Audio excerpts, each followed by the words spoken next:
Halo semuanya, perkenalkan saya Eko Maidani, mahasiswa STEA Satya Negara Palembang dengan NIM 2311065. Pada video ini saya akan menjelaskan proyek ujian akhir semester mata kuliah Manajemen Konflik yang berjudul Manajemen Konflik dalam Pelayanan Publik dengan studi kasus nyata di Dinas Kependudukan dan Pencatatan Sipil Kota Palembang. Sebelum ke studi kasus, kita perlu tahu dulu apa sebenarnya manajemen konflik itu.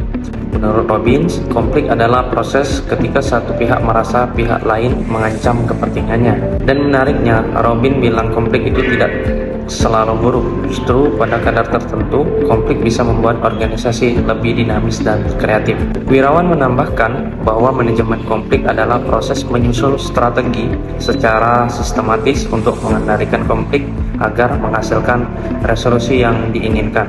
Sementara Thomas mengembangkan 5 gaya dalam menghadapi konflik, yaitu bersaing, berkolaborasi, berkompromi, menghindari, dan mengakomodasi. Masing-masing punya situasi terbaik untuk diterapkan. Dari semua pendapat para ahli itu, saya menyimpulkan bahwa manajemen konflik adalah proses sistematis untuk mengenali, menganalisis, dan menyelesaikan pertentangan dengan tujuan menghasilkan solusi yang konstruktif bagi semua pihak. Dalam pelayanan publik ini sangat penting karena konflik bisa terjadi antara pegawai, antar bidang, bahkan antara instansi dengan masyarakat. Sekarang mari kita lihat kasusnya secara langsung. Saya mengambil objek kajian di Dinas Kependudukan dan Pencatatan Sipil atau Disdukcapil Kota Palembang. Instansi ini melayani jutaan warga untuk urusan IKTP, kartu keluarga, akte kelahiran, dan dokumen kependudukan lainnya. Volume pelayanannya sangat tinggi dan disinilah konflik mudah muncul. Saya menemukan 4 konflik utama. Pertama, konflik antara pegawai loket dan masyarakat, gara-gara antrian yang panjang dan prosedur yang tidak jelas. Kedua, konflik antar bidang internal, antara bagian perekaman data dan bagian arsip yang saling tumpang tindih tugasnya. Ketiga, konflik antara pimpinan dan staf, soal pembagian beban kerja yang dirasa tidak adil, terutama saat program IKTP massal. Dan keempat, konflik antara instansi dan masyarakat yang kesulitan mengakses layanan online karena keterbatasan teknologi. Semua ini dipicu oleh 5 faktor: SOP yang tidak jelas, kekurangan sumber daya manusia, komunikasi yang lemah antar bidang, minimnya infrastruktur teknologi, dan sistem pengaduan yang belum optimal. Setelah tahu masalahnya, bagaimana solusinya? Saya merancang penyelesaian konflik dalam 3 tahap.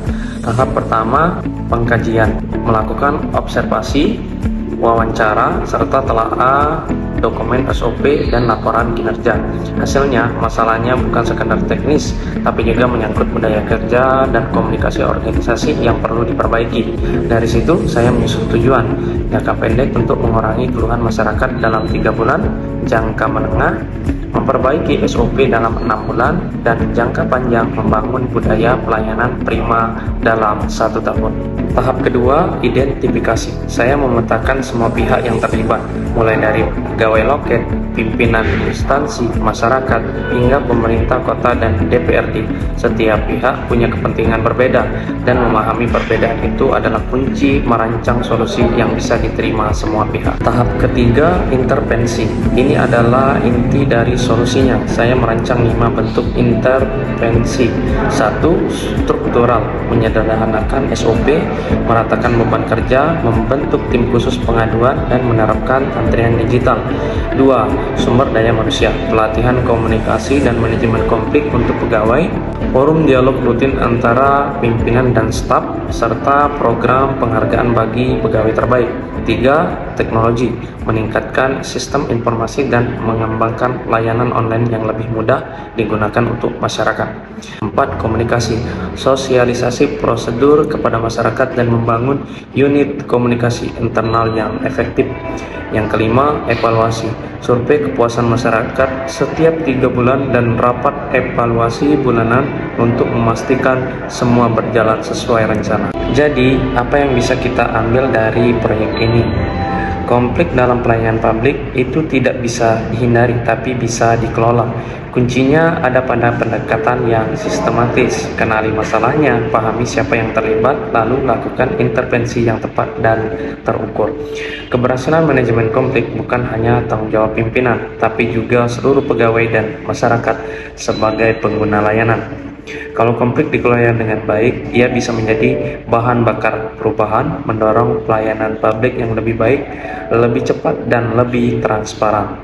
Demikianlah penjelasan singkat dari saya mengenai proyek manajemen konflik dalam pelayanan publik. Semoga video ini bermanfaat baik sebagai bahan belajar maupun sebagai referensi nyata bagaimana konflik dihadapi di lingkungan pemerintahan. Saya akhiri, wassalamualaikum warahmatullahi wabarakatuh.